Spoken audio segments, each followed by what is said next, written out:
Incursion. Incursion. Ah, come on. Incursion. What are you doing, bro? Hey everybody, how's it going? It must be nice. It's your boy Chris. And your boy Loons. We're back at it. Today, we thought we would talk about our top beards in Hollywood, movies and TV shows. So we're going to dive right into that. Do you want to go first? Or? Yeah, I could go. We could go back and forth. Yeah, we'll do that. I want to say that I don't have an order, but for sure, I think my number one would probably be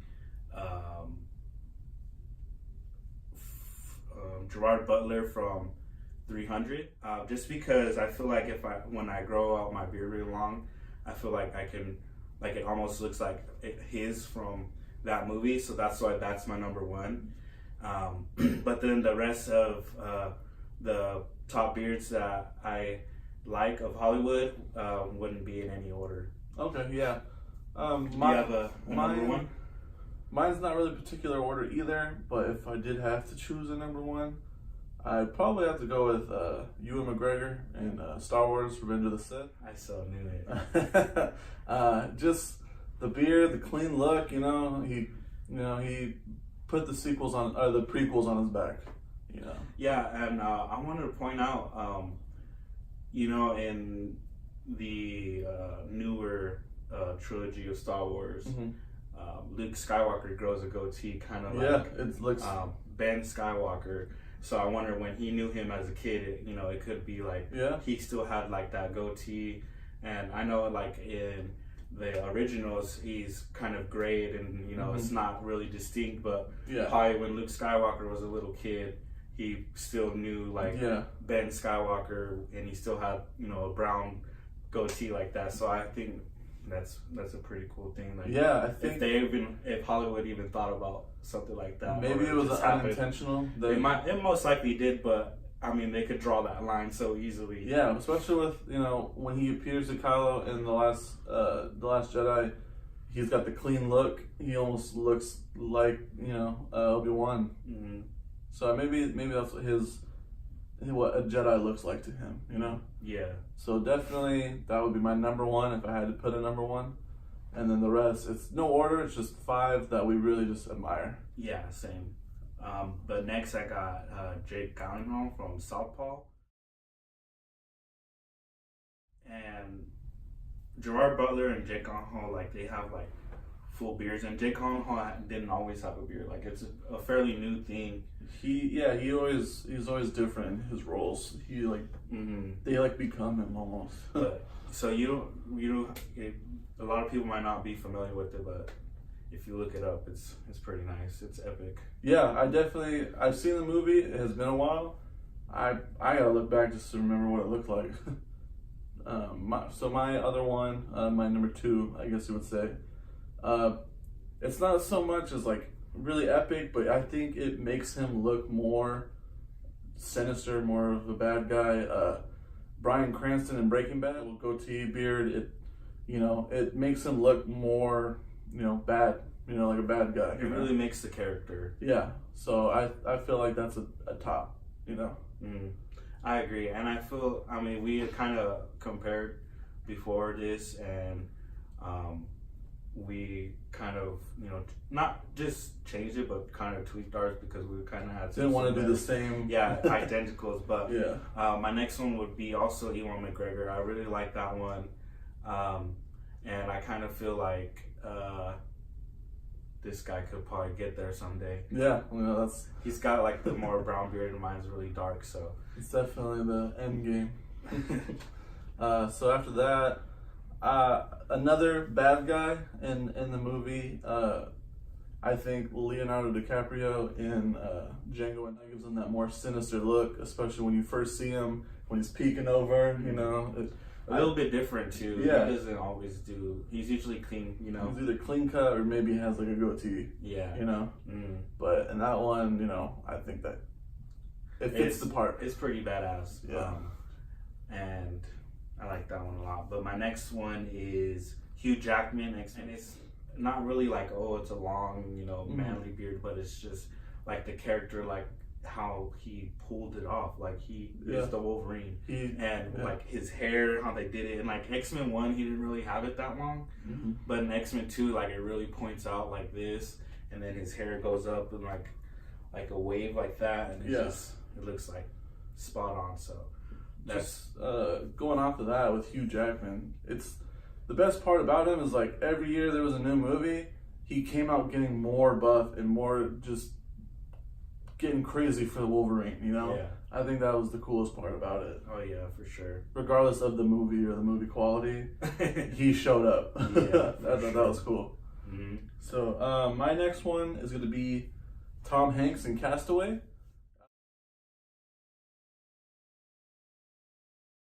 Thinking like, oh, I'm going to grow my beard out like that. But it is impressive. It's not a fake beard. He, if you look it up, they stopped production for a year so he could grow it out all wily and crazy, and he would go out in the sun almost every day. That's why it's all bleached, and you know it looks like if he was really trapped on an island. Yeah, that's like true commitment. Like you know, to me it makes him like one of the best actors of all time, and definitely, like I'm pretty sure he won the Best Actor award that year in the 90s. If he got beat, it must have been something damn good to beat that, you know? For sure. To pull off a whole movie by himself I love that in movie, a volleyball. Next for me, I got Christian Bale, Dark Knight Rises. Also, this like it's not really like a long little beard, but I guess you'd say like I'm not impressed by wild long beards. Mm-hmm. I'm more like it has like points and it looks distinguished. So that's another one for me. And he really pulls it off with his mustache and it like looks like macho, you know? Yeah. And he doesn't have it that long in the movie, but he looks pretty badass when you see him in the beginning. Especially because he's supposed to be a shut-in after the Dark Knight. Mm-hmm. So yeah, so he pulled it off. Yeah.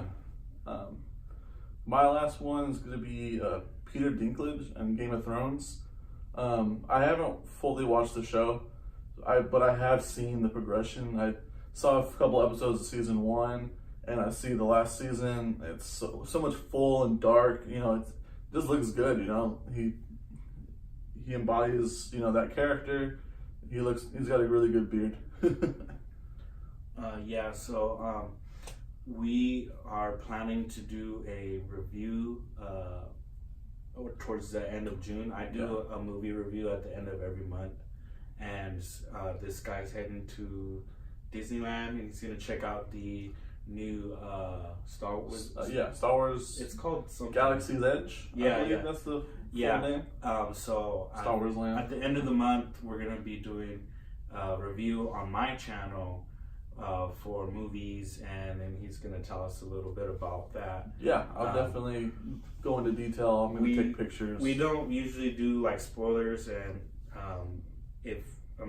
basically we're not going to be doing any spoilers, but it's going to be a full disclosed thing with Disneyland because I want to hear all about it. So it's pretty hard to get in right now anyway, and I'm pretty sure you guys are going to want to hear about it like me.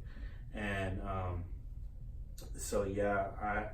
really been wanting to go to Disneyland because they have so much new stuff. I'm still trying to go to. I am still gonna go to Universal Studios, but they still haven't opened the new Jurassic World. Yeah, and I'm like waiting on it, and they're still not giving a date, and they're like, "Oh, summertime," and I'm like, "That can mean anything, you know?" Yeah. It's June, and that could be up all the way until like almost September. Yeah. And last time I went, it was like not even close to being ready, so I was thinking like around the end of the month too, I'll probably be going. So you'll be hearing about Universals and Disneyland towards the end of the month of June. And that's gonna be on Loon's review. That's gonna be on his channel. Yeah. Real quick, I just wanted to circle back. Talking about Hugh Jackman and the beards kind of got me thinking. Logan, his older beard. That's a good one too. Yeah. We went into like, we wanted to give you guys an idea and look back on a specific movie, but Hugh Jackman usually always has like a beard. I think maybe in a couple movies. I don't know what he did. The Miserables, I think he had a clean cut, and there's this other one that he did where he was a magician or something. Oh, The Prestige. Yeah, I think he had a clean cut. It's a good movie too. He was a clean cut. Yeah, it's set back in like the 40s or maybe even earlier than that. But yeah, it was real early. But yeah, usually he's got something, a scruff or a beard. But yeah, I loved Logan. That was a good movie, and that beard, it really sells he's the old man now, Yeah, where's Bryan Cranston been at, man? He was doing everything for a little bit in like he got 2014, hot, and then I don't know what happened. He's blowing his cash right now until. Man. Well, he's been around for a while if you think about it. He was older. He was an older man in Malcolm in the Middle. Dude, you know what I was thinking about just like yesterday? I was listening to Ice JJ Fish, and I don't know, I just have that one popular song that he had, and I have it like on my phone, and I play music randomly at work, and I was just like, man, where's this fool at? I don't know. I was just wondering what happened to him too. Also, another person, Fetty Wap, dude. Fetty Wap, man. Oof. That fool's MIA. He had like 9 babies with like 5 women or some shit like that. Oh man, he couldn't go anywhere without hearing at least one of his songs that whole summer. Man, he needs to come back, dude. I like his music, but he just dropped like 3 hits and was like, "Laters, I'm out." That's crazy. It's pretty common, but man, he was good, dude. Or just his voice. I don't know what happened. People get cash, and I'm like, all right, I got enough. Let's get out of here. You can never have enough, dude. Might as well roll it until you're played out. I guess. Till you're corny. Damn. Some people do, So yeah, gonna just go to the Star Wars land. Can't wait. What is it? Anything else? Disneyland or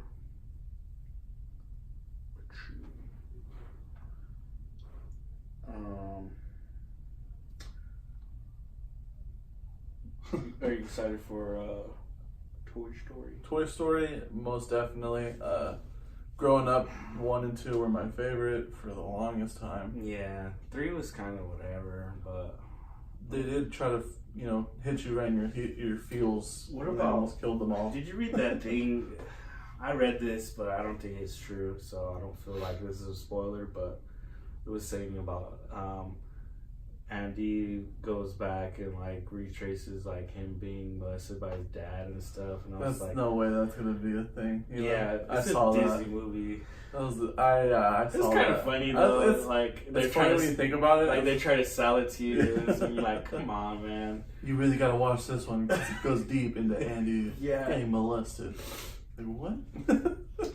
So we got Toy Story 4. We got Child's Play remake. They already did try to like remake it kinda, but now they're trying to like they have the original, and then they did a Child's Play like 4 years ago, and now they're trying to say like, oh, it's all connected. So I don't know how it's gonna go. This is an official, like they're calling it a remake. The last one they didn't call it a remake. Gotcha. And so the last one sucked. I'm not a big Chucky fan, but I definitely want to see this one just because Mark Hamill is the voice of Chucky. Oh. He's so good with his voice acting. What? I did not know that. Yeah. I found that out because I follow him on Twitter, and Aubrey Plaza. So she's in it. She's one of them, like the mom. Oh yeah. And so she was like, "Oh, we're gonna." Here's the big reveal. I'm super excited. Like he tells me stuff like this, and I don't watch trailers of this shit, so I don't know. Yeah, so Mark Hamill is one of the best voice actors ever, man. Probably one of the best Jokers. He did all the Arkham Knight series. He did those. He did the animated Batman, the original, our OG Batman. So good stuff. I really want to see it just for that. So there's that coming out. Those 2 movies. We also got X-Men is going to come out this coming week, I believe. I think so. It's like right before my birthday, I think. I just want them to restart and like. Well, this is it, you know? But the thing is, even though the plots have been whatever, you know, got such good actors for Magneto and Xavier, it's like, fuck. The old and the fucking. Yeah, both of them, you know? Older versions and new versions. So it's like, at least we can appreciate, you know, these ones before, who knows, the next time we'll see X-Men. You know? Yeah, that's true. It could be at least 5 years, you know? So yeah, we dove into Hollywood this week. You know, sometimes they're on point and sometimes they're just like missing loops, like Harry Potter and stuff, like we showed you guys. It's just like, it's not, I don't know if they just think like, they won't think about these loopholes and stuff like that. And well, it's funny that this all happened because I don't know if you saw, it wasn't like a big news. It was some news. J.K. Rowling is gonna write like prequels to the series of like the beginning of magic or whatever. You know how she likes to tweet stupid ass shit like, oh, before there were bathrooms, the wizards would shit in their pants and magic it away. It's like, okay. I mean, it's. To have that power is still pretty cool. You got 100%. You gotta appreciate it, even though she's wild sometimes. Yeah. At least you know she answers fans and stuff. That's true. And we have like series we have questions that will never be answered, and there's no one to go to because there's never one person that's in charge, and it's always like a meeting to plan something. Kind of like, I know exactly what you mean. You know, like, especially Star Wars, there's questions we'll never know the answer to because it's like, now what does Disney want everything to be? Yeah, man, there's so many different things that now we don't know. Yeah, we just have to go with the flow. So I guess, I don't question Star Wars no more. That's one thing. Yeah. But yeah, I guess you're right. We should appreciate at least J.K. Rowling answers people, you know? Might be wild, but something. Yeah, like when she dropped the, Dumbledore's gay bomb, just completely out of left field. It made sense to me. I mean, I could see it, but the way she explains it is just weird, you know? And it's like, there's no big hints. I mean, but at the same time, it's not like he'd be like, yo, Harry, I'd be fucking dudes, you know? So I guess we can give her that one. But I might just go on a rant right now. But with the Harry Potter series, one thing that really annoyed me at the end was Dumbledore just like disappeared when he needed him, and then Dumbledore's like, you know what? I realize that you need me, and then he fucking dies. You know? Yeah. Right when he realizes maybe I should be helping Harry. Maybe I shouldn't let him just figure shit out. Well, maybe it was like he's like. He was 100-something years old, and he's always been right, and he's always been there or whatever. And then finally, he got to that point where he doesn't know and he doesn't have the answers, and that's how he ends up dying because he didn't know. And that's true. You know, he went for so long, like living and battles and stuff, and being the number one. Yeah, being number one, and so I think that's something to admire. And you want to say like. It's true. I agree with you, but right things went for so long for him. That's true. Finally, it was time for him to go. Yeah, that makes a lot of sense too. Yeah, but that's pretty much it for today. Yeah, that's gonna be that must be nice. This is episode 4. Our spiel on Hollywood. Yeah, episode 4. Thank you guys. Thanks for joining us. We'll check you guys out next time.